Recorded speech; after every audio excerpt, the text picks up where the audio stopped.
வாழ்க வையகம், வாழ்க வையகம், வாழ்க வளம். இயற்கையில எல்லாமே மனிதனுக்கு இன்பமாகத்தான் அமைந்திருக்கின்றது. உடல் அமைப்பை பார்த்தாலும், அறிவினுடைய சிறப்பை பார்த்தாலும், இன்னும் மற்ற வசதிகள் உலகத்தில் நிரம்பி இருக்கக்கூடிய இயற்கை வளங்களை எல்லாம் பார்த்தாலும் மனிதனுக்கு எப்பொழுதுமே இன்பமான வாழ்வை அனுபவிக்கிறதுக்குரிய எல்லாம் அமைந்திருக்கின்றன. அப்படி இருந்து கூட சிலர் துன்பம் அடைகின்றார்கள். பெரும்பாலானவர்கள் துன்பமாகவே வாழ்க்கையை கணிக்கின்றார்கள். அதற்கு காரணம் என்னென்றால், இயற்கையில இல்லை, மனிதனிடமேதான் சில குறைபாடுகள் உள்ளன. வாழ்க்கையில இயற்கை ஒன்று, சமுதாயம் ஒன்று. இந்த இரண்டையும் நோக்கி மனிதன் உணர்ந்து கொண்டு இயற்கையில உள்ள வளங்களை எப்படி அனுபவிக்க வேண்டும், சமுதாயத்தில் உள்ள மக்களோடு எவ்வாறு நட்புறவோடு பழகிக்கொள்ள வேண்டும் என்பது தெரிந்து கொள்ளவில்லை. அது குறைபாடு அல்ல. இது மனிதன் என்ற அறிவில் ஒரு சில குறைபாடு இருப்பது இயற்கை தான். ஆனால் அதை பூர்த்தி செய்து கொள்ள வேண்டும். அறியாமை, அலட்சியம், உணர்ச்சி வயம் என்ற 3 வழிகளில் அறிவனுடைய உயர்ந்த பண்பு சில இடங்களில் தடுமாற்றமாகவும் தடமாற்றமாகவும், தடமாற்றம் இந்த இரண்டினால மனிதன் தவறு செய்கிறான்.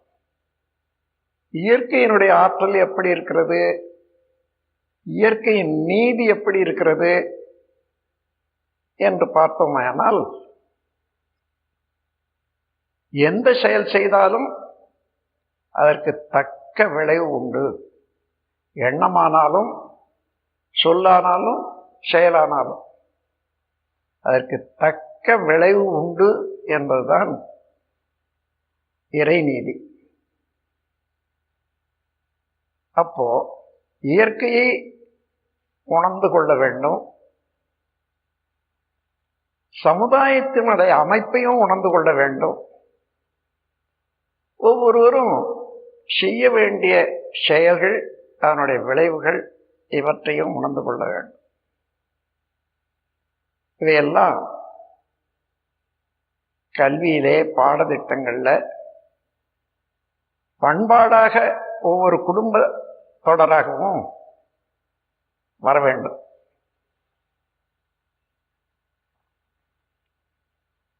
ஆங்கிலத்தில் அதை இன்னசென்ஸ், இக்னோரன்ஸ், எமோஷன்ஸ் என்று சொல்வார்கள். அறியாமை, அலட்சியம், உணர்ச்சி வயம் என்ற 3 நிலைகளை. அறியாமை என்பது இயற்கையினுடைய பெருமையும் அமைப்பும், அதை ஒட்டி மனிதன் செயல் செய்கிற போது ஏற்படக்கூடிய விளைவுகளையும் எல்லாரும் தெரிந்து கொள்ள முடியாது. குழந்தை வயதில் உள்ளவர்களுக்கு ஒன்றுமே தெரியாது.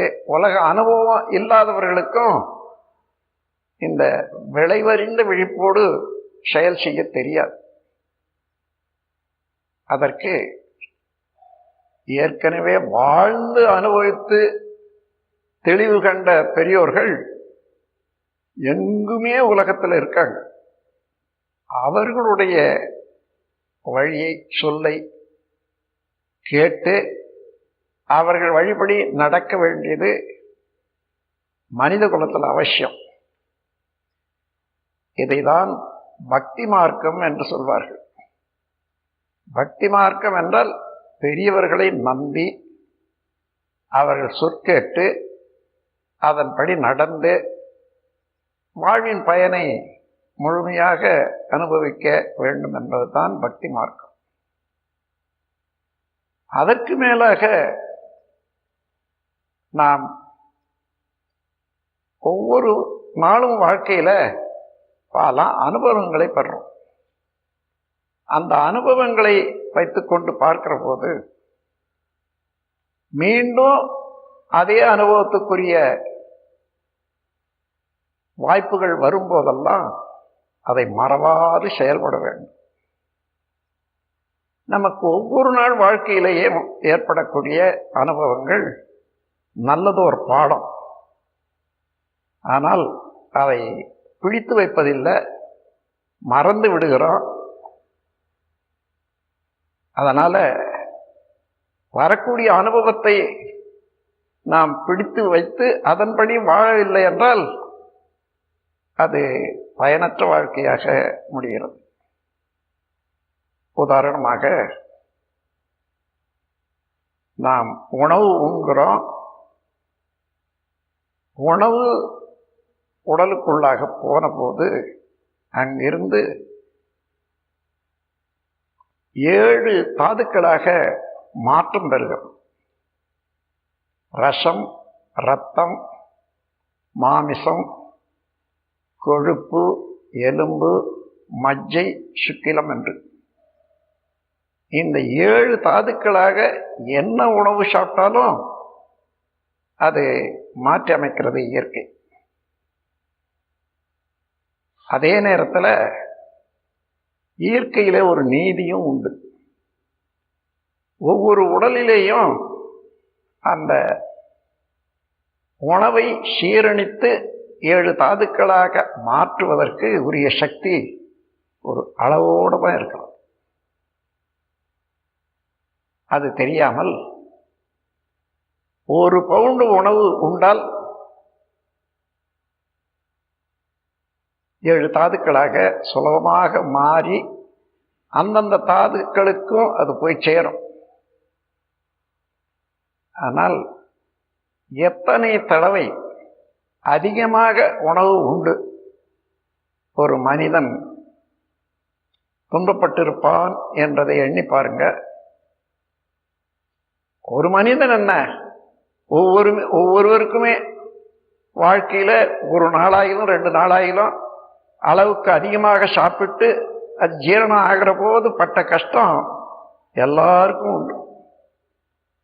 அதிகமாக சாப்பிட்டு அதனால் சிரமப்படாத மனிதன் உலகத்தில் அரிது. அப்படி என்றால் அது ஏன் வரணும்? அது எவ்வளவு துன்பம்? ஏற்கனவே உள்ள அனுபவம் இருக்கிறது.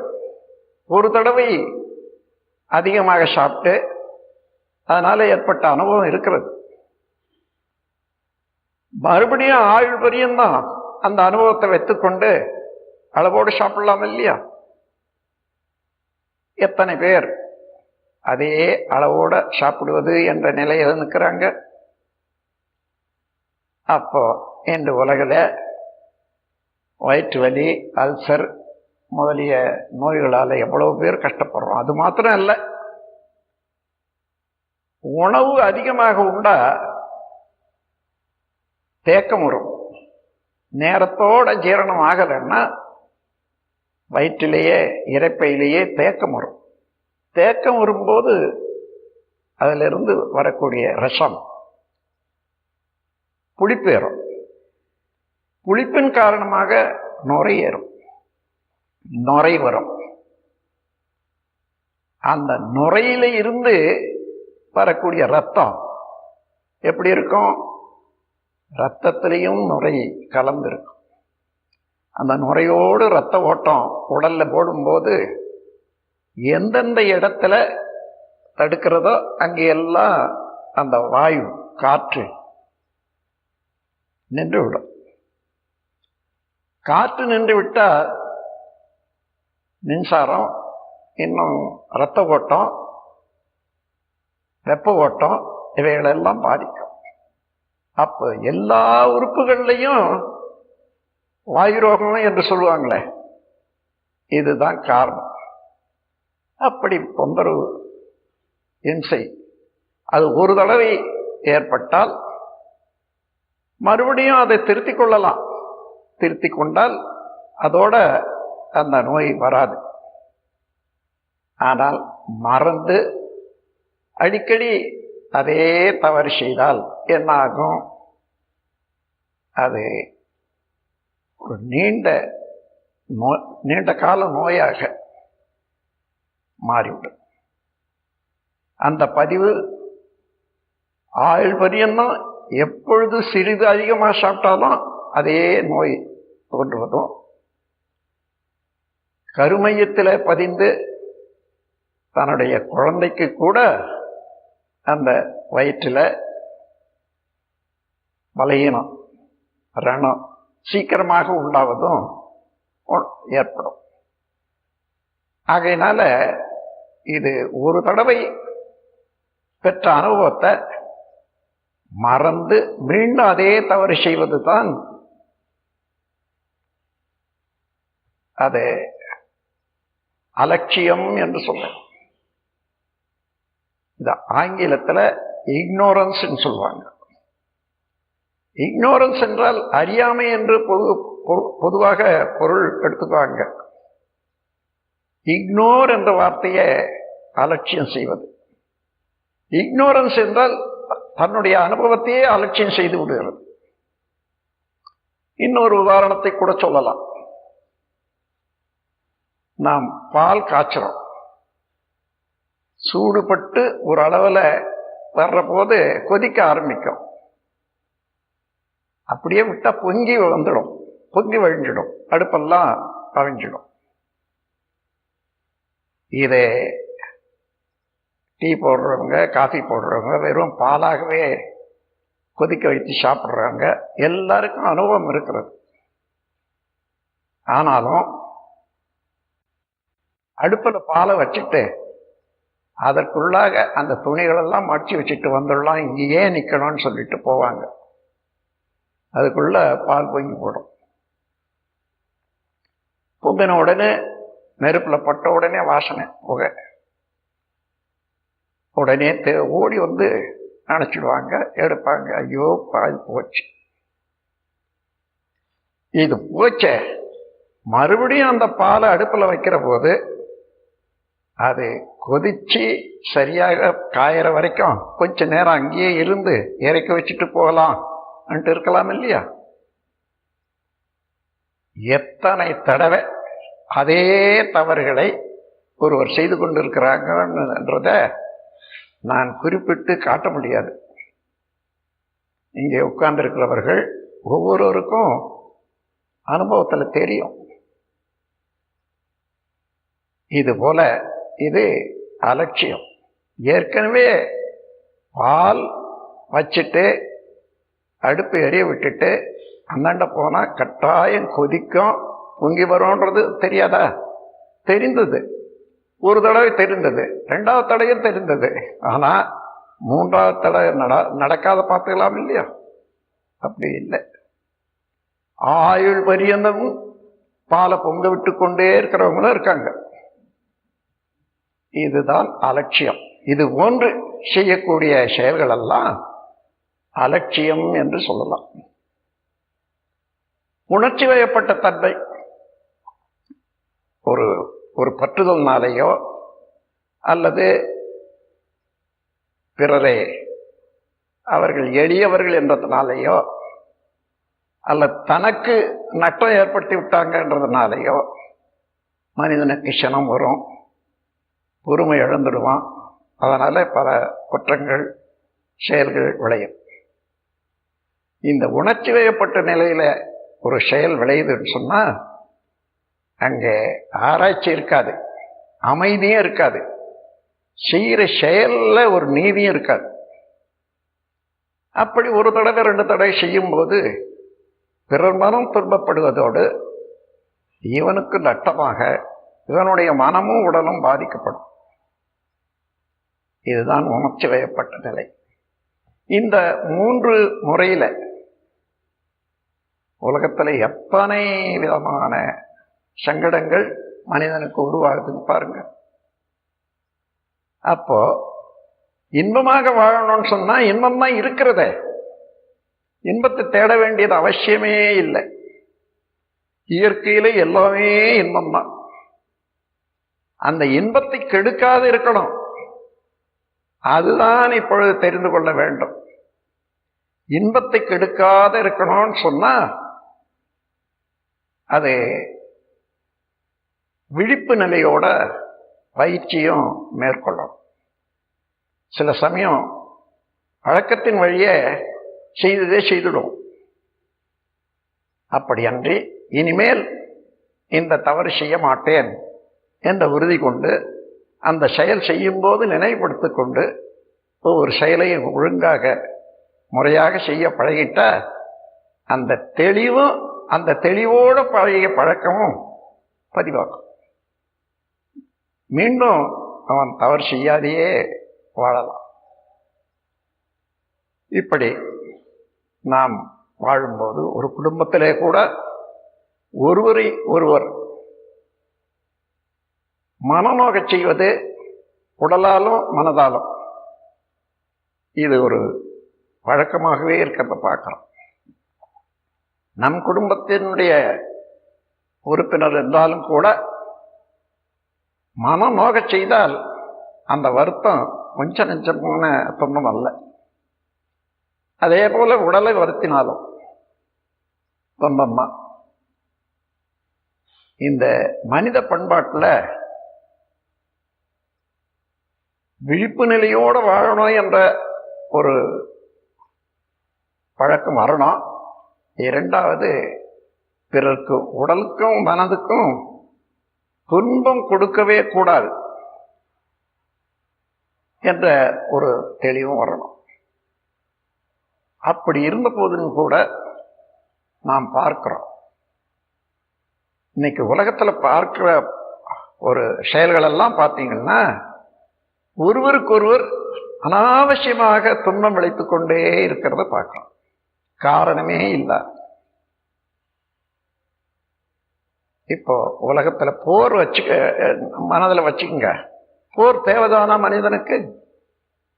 உலகம் ஒன்று, சூரியன் ஒன்று, கடல் ஒன்று தண்ணீரை கொடுக்கறதுக்கு, காற்று ஒன்று மூச்சு விடுறதுக்கு. ஒவ்வொரு நாளும் காலையிலிருந்து மாலை வரைக்கும் உலகம் முழுவதும் உள்ள மக்கள் எல்லாம் உழைத்து அனுப்பக்கூடிய பொருளைத்தான் ஒவ்வொருவரும் உண்டு வாழறோம். அப்போ எவ்வளோ ஒற்றுமையாகவும் ஒருவருக்கு ஒருவர் உதவியோடு இருக்கணும். அப்படி பிறருக்கு துன்பம் செய்யாது இருப்பதோடு கூடுமான வரையில் நாம் உதவி செய்து கொண்டு வாழணும் என்ற இந்த இரண்டு விதமான எண்ணங்களை பண்பாடாக மாற்றிக்கொண்டால் உலகம் எப்படி இருக்கும்னு பாருங்க. கணவன் மனைவி ஆனாலும் சரி,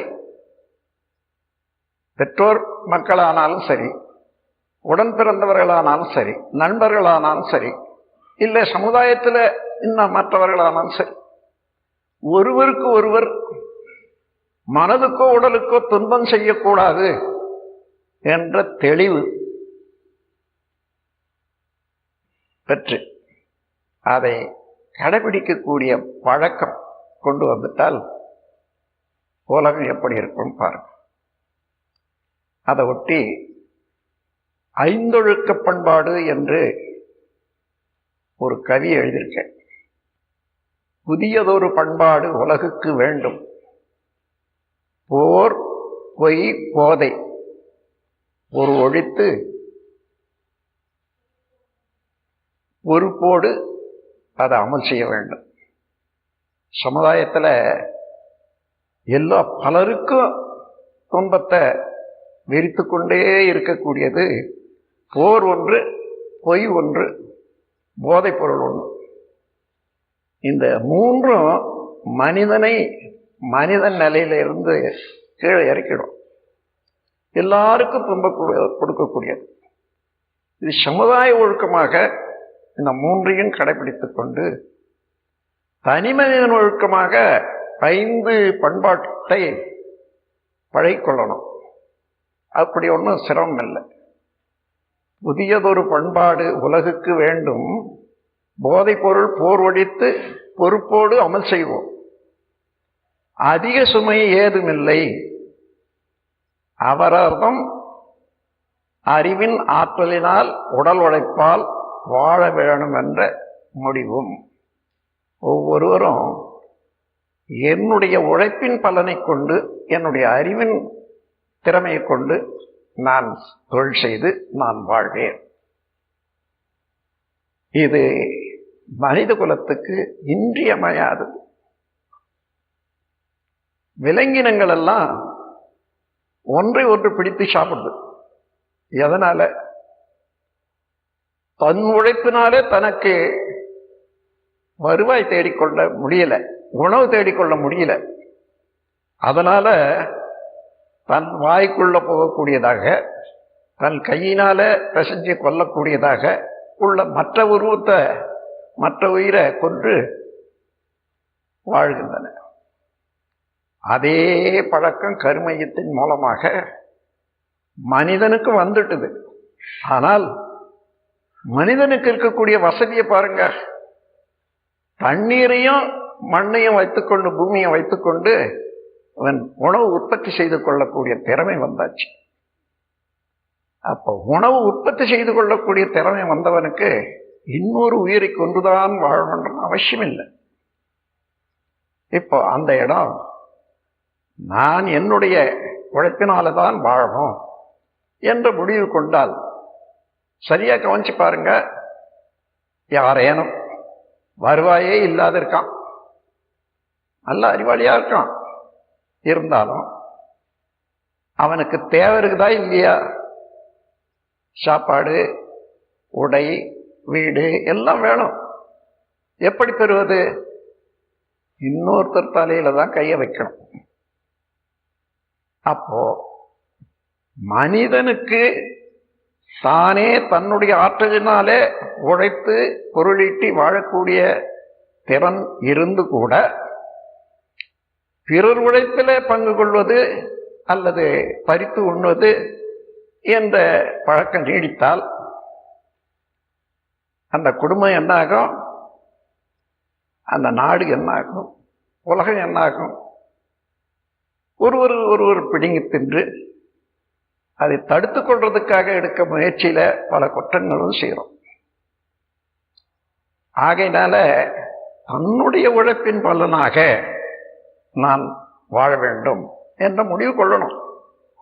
அடுத்தபடி பிறருடைய மனமும் உடலும் வருத்தாமல் என்னுடைய வாழ்க்கையை நான் நடத்தி கொள்வேன் என்று ஒரு முடிவு எடுத்துக்கொண்டா செய்ய முடியாதா? ஏன் பிறரும் வருத்தணும்? பொருளுக்காக, அதிகாரத்துக்காக, புகழுக்காக ஒருவரை ஒருவர் வருத்தி கொண்டிருக்கிறது என்ற சமுதாயத்தில் இன்று நிகழ்ந்து கொண்டிருக்கிறது. தேவையே இல்லையே. அவரவர்கள் நன்றாக வாழ்வதற்கு என்னாலான உதவியை நான் என்ன செய்ய முடியும் என்று உதவி செய்வதோடு சரி. ஒத்தும் உதவியும் வாழ்வது என்பதுதான் அது. அவர்களோட ஒத்து வாழ்வது, வேண்டிய போது அவர்களுக்கு உதவி வாழ்வது. அப்போ பிறருக்கு மனதுக்கு துன்பம் வரக்கூடிய அளவில், உடலுக்கு துன்பம் தரக்கூடிய அளவில் நான் செயல் செய்து அல்லது நான் வாழ்வது, அதுவே ஒரு நோயாக பரவி சமுதாயத்தில் ஒருத்தருக்கு ஒருத்தர் துன்பம் கொடுத்து கொண்டே இருப்பது என்ற போது சமுதாயம் முழுவதிலும் துன்பம் தான் பரவி இருக்கும். இன்பம் வேணும் என்று நாம் நாடுகிறோம், ஆசைப்படுறோம். அப்போ துன்பத்துக்குரிய செயல்கள் செய்யாமல் இருக்கணுமே இல்லையா? அப்போ பிறருடைய மன உடல் வருத்தாது இருக்கணும். அதன் பிறகு மூன்றாவது, உணவுக்கு என்று உயிர்கொலை புரியாமல் இருக்கணும். தேவைதானா? மனிதனுக்கு உணவு உற்பத்தி செய்து கொள்ளக்கூடிய திறமை இருக்கிறது. எந்த ஜீவனும் அவனுக்கு உதவியாகவே இருக்கக்கூடிய அளவுக்கு மற்ற ஜீவன்கள் எல்லாம் உற்பத்தியாகி வாழ்ந்து கொண்டிருக்கின்றன. அது ஒன்றை கொலை செய்து அதனுடைய உடலை உணவாக உண்டுத்தான் வாழணுன்றது இல்லை. உணவுக்கு உயிர் கொல்லாத நோன்பும் இது அவசியம். அதன் பிறகு சட்டப்படி சமுதாய ஒரு கட்டுத்திட்டப்படி ஒவ்வொருவரும் பொருள் ஈட்டி வச்சிருக்காங்க. அவர்களுடைய ப்ராப்பர்ட்டி ரைட், அந்த பொருளை வைத்திருப்பதற்கு அவங்களுக்கு உரிமை உண்டு. அதை மதிக்கணும். அதே போல வாழும் உரிமையும் எல்லாருக்கும் உண்டு. அவங்களுடைய வாழ்க்கை உரிமையை, நீ அங்கே போகாதே, நான் சொல்றதான் கேட்கணும், நீ இப்படித்தான் செய்யணும் அப்படித்தான் செய்யணும்னு ஒருத்தர் மிரட்டி கொண்டே வாழக்கூடிய ஒரு பழக்கம் இருக்குதே உலகத்தில். அது தேவையே இல்லை. சிறு குழந்தைகளை கட்டுப்படுத்துறதுக்காக சில சமயங்களை அதட்டி, நீ அப்படி செய்யாதப்பா அப்படி செய்யாதப்பான்னு சொல்லலாம். ஆனால் வயது வந்தவர்கள், அறிவு உடையவர்கள், இன்னென்ன செயலை செய்ய வேண்டும் என்ற ஆர்வம் உடையவர்கள் அந்த வயதில் வந்த பிறகு ஒவ்வொருவரையும் கட்டுப்படுத்தி அவங்களுடைய சுதந்திரத்தை, வாழும் சுதந்திரத்தை அழிக்கக்கூடாது.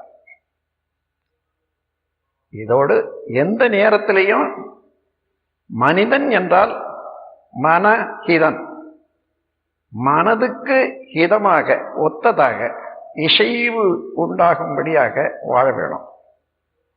அத்தகைய மனிதன் எப்பொழுதும் முடிந்த வரையில பிறர் படும் துன்பத்தை போக்கிக் கொண்டே இருக்க வேண்டும், போக்க தயாராக இருக்கணும். இப்ப இந்த 5 ஒழுக்கம் பண்பாடாக வைத்துக்கொண்டு ஒவ்வொருவரும் நடந்து கொள்வதற்கு முடியுமா முடியாதா, சிரமமா என்று சாதாரணமாக யோசனை பண்ணுவோம். எந்த நாட்டிலே ஆனாலும் சரி, எந்த வயதில் உள்ளவர்களானாலும் சரி, இந்த 5 ஒழுக்கமும் சேர்ந்த ஒரு பண்பாட்டை பின்பற்ற முடியுமா முடியாதா என்று ஒரு சிறிது நேரம் யோசனை பண்ணி பாருங்க. ஏதாவது சிரமம் இருக்குமா? ஒரு சிரமம் இல்லை. அப்படியானால் பின்பற்றலாம் இல்லையா? அப்படி பின்பற்றினால் உலகம் முழுவதும் மக்கள் இந்த 5 ஒழுக்க பண்பாட்டை பின்பற்றி வாழ்ந்தால் எப்படி இருக்கும் உலகம்? அதையும் சிந்தித்து பார்க்கணும். நாம் எந்த துன்பமும் இருக்காது. இப்ப இந்த 5 ஒழுக்கம் தவறிய இடங்கள்ல தான் துன்பம் ஏற்படுது.